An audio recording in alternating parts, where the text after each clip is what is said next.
Please repeat after me. My assignment is born and not borrowed. So it means, in other words, I'm born to do something. That means I cannot be like you because that is not my assignment. So why is it that in the workplace we spend too much time comparing ourselves to other people?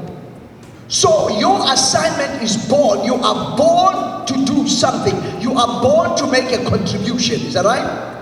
So when you come to work, you're not only just coming to work to do just the Ministry of Trade and Industry. There's more to you than what meets the eye. Number 2, repeat after me, please. My assignment will outlive me.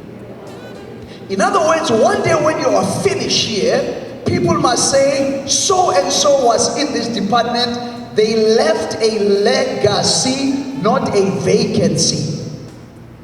Number 3, repeat after me, please. My assignment will be misunderstood, even by those who are closest to me.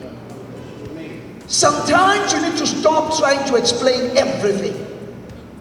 All of us are different. All of us, like a pen, we've got different assignments. So I need to focus on what I'm supposed to do, because where I am an influence. Here's the last one. Repeat after me, please. My assignment will bring me peace.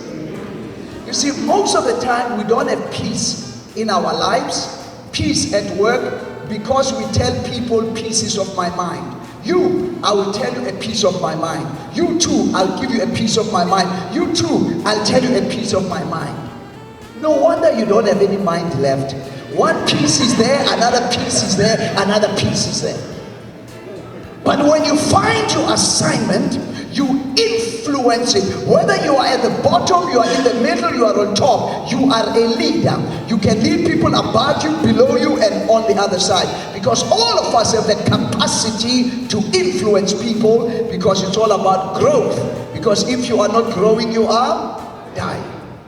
So here are 8 mistakes that leaders make in a time of change. Number 1, leaders in a time of change must not have this top-down approach. We come from an apartheid South Africa, where always die baas het gesê, ek is altyd reg. Rule number 1, ek is altyd reg. Rule number 2, if I'm wrong, let's go back to rule number 1, ek is altyd reg. It's my land, my graver, my toilet, my everything, you know. So it's this top-down approach. It's not going to help. So that is why now in leadership, in these challenging times, it must be a bottom-up. The leaders will lead, but also the people out there must be able to come to the fore. We have learned the hard lessons in South Africa, that workers don't move until the minister says, do this, do this, do this. If the minister is still, she's not saying anything, everybody does nothing. So the top-down approach is not going to work. Focus on paperwork. Folks, in a time of change, paperwork is good, but repeat after me, please. As a leader, as a manager, as an employee, I must not only focus on paperwork, I must also focus on people work. Because paperwork is good, but the implementers, minister, are people. Which is why for 2 days she says, forget the paperwork, we are here to encourage you. Please give her a wonderful round of applause. It's about the people. You can have wonderful policies, but if the people stuff is not there, it's not going to work. It's like my wife and I, we write a contract. I love you, I'm going to give you an iPad, an iPhone, and an iron. You know, because I'm a black man, you know, she must iron for me. Those things don't work. Come on, don't look at me like that, man. iPad, iPhone, and a what? Please, I'm from Africa, you forgive me, you know. So iron, say with strength, you know, yeah. An iron, you know. It's all about paperwork. Paperwork is good. But the people who are implementing the policies of this ministry are people, it's not papers. Number 3. The third mistake that leaders make in times like this is absence of affirmation. People need to be affirmed. Repeat after me, please. As an employee, I must catch people doing something right. Most of the time we catch people doing something wrong. Have you noticed that? When you do something right, yo, where's my manager? They must see. Look at the virus. Most of the time they need hand. But when you do something wrong, they are there. Have you noticed that? In life, as we work as leaders, let's affirm people. People need to be affirmed. Ladies, you want a good husband or you want a good boyfriend, affirm him. When he comes through the door, you go like, "Thief!" Like here comes, you come, sing for him, and you find the guy saying, "No, I guess maybe he's now, but not how you doing? No. Oh, come on, guys, I'm trying my best here, Some of you are married. Repeat after me, please. Affirmation must be to make me a wife, not a knife. There's some people like. Affirmation is important. When you go to the hospital, someone is sick. You don't go there and say, "You're gonna die, God bless you." You don't do that. So when you go to hospital, somebody is sick, you affirm them. You speak words of life. Is that right? You are looking better. Everything will be great. Because words are powerful. Words can heal or words can hurt. I'm going somewhere now. So as we work together, as part of our growth, if you cannot help someone, don't hurt someone. In difficult times, don't delegate dirtily.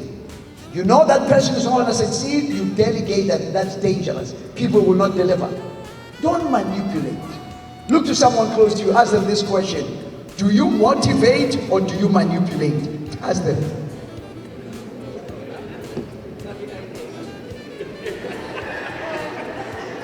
But why don't we communicate? Is that right? Don't manipulate. Motivate me to do something. Is that right? If you don't hit this target, there's no 13th check. There's no performance bonus. I'm going somewhere now, I'm getting closer to where you are now. If you don't reach this target, then you're not going to get any bonus. Then you're not going to get any good performance review. In difficult times, it's not a time to manipulate, it's a time to motivate. It's time to inspire people. Because people in difficult times want to grow, because if they're not growing, they are dying. Here's another one. In difficult times, you must begin to look yourself outside your workplace. Some of you have been in this department many times, ministry. There's a time there is life after this ministry. Hello?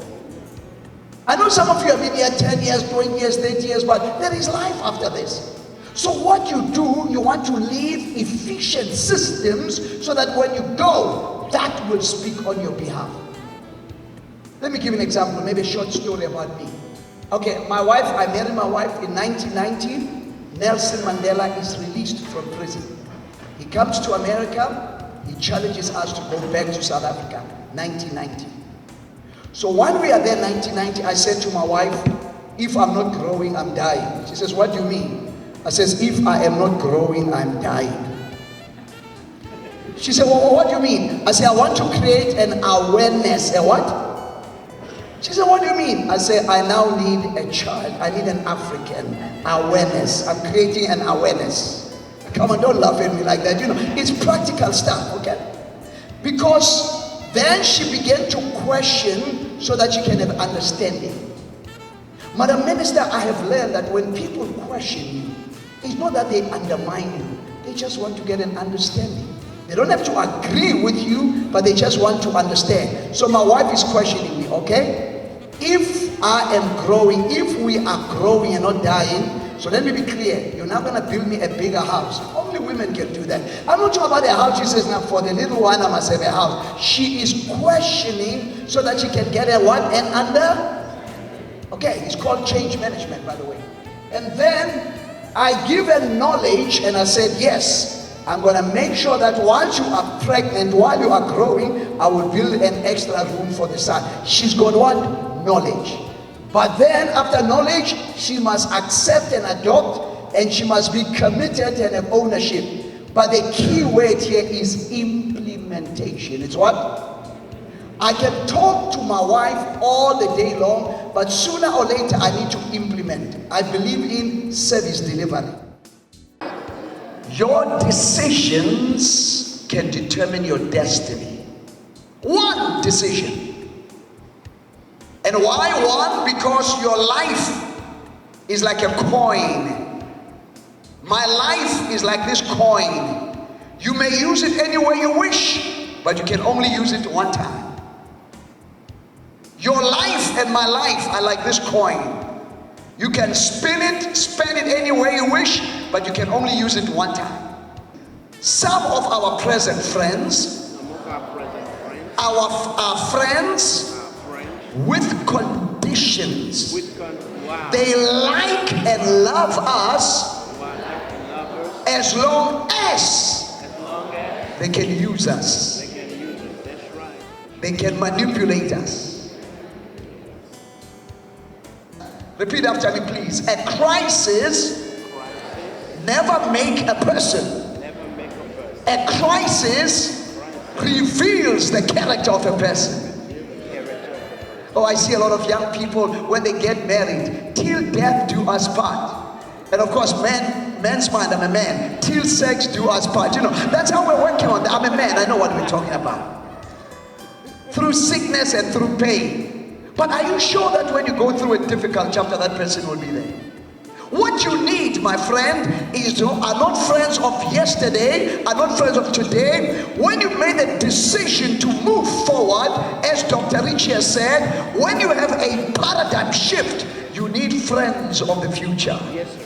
Yes, sir. Repeat after me, please. A friend of the future, Friend of the future will believe in me, will believe in me more than I believe in myself. more than I believe in myself. You need people like that. A friend of the future Friend of the future will always defend you in your absence. They will speak well of you, speak well of even in your absence. your absence. I am sick and tired of certain people. When I'm with them, they speak nice of me. But when you go, they stab you in the back. Have you noticed that? So don't be impressed by smiles. I want to know what's in the heart. My wife supported me. 3 months. 3 months. She believed in me, defended me. Come on, Dave, you can do it. She was not looking at my conditions. She was looking at my potential. You need a friend like that. You don't have to perform, but they look at the potential. You've got the potential. A life without a challenge is a life without strength. Challenges strengthens us, is that right? Challenges will make you strong. If you want to build the muscle, you must always have something resisting that. You build the muscles, you build your posture. I was talking to the ladies here, even this thing with anger. Because when you are an angry person, it's not good for your posture. Angry people are always going like this because you're always angry. It's not good for your body, it's not good for your mouth, it's not even good for your internal system. God created you so that you can have a good posture and a good life. When you are always angry, mumbling, grumbling, complaining, you are sending the wrong toxic. And when you are sending the wrong toxic, you don't become productive at work. Number one, repeat after me, please. In difficult times, I must embrace them. Embrace those difficult times.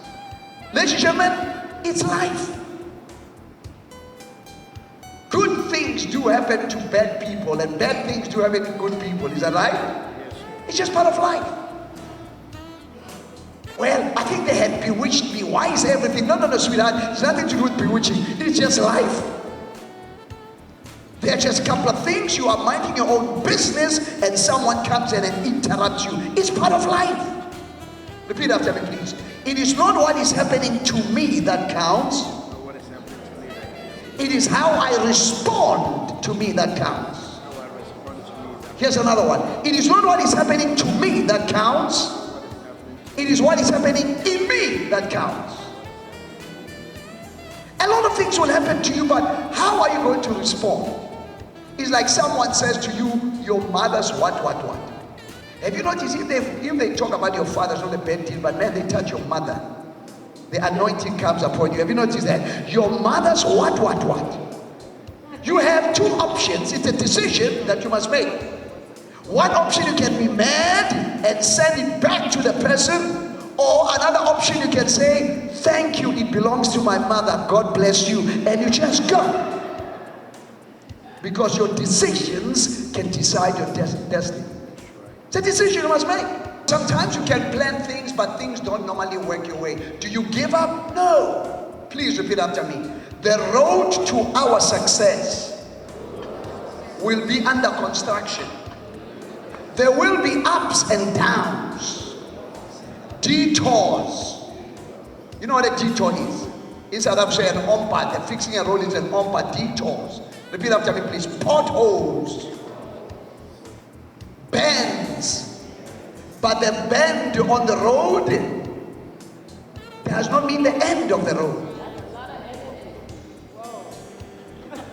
Okay? So when sometimes things go, it doesn't mean it's over.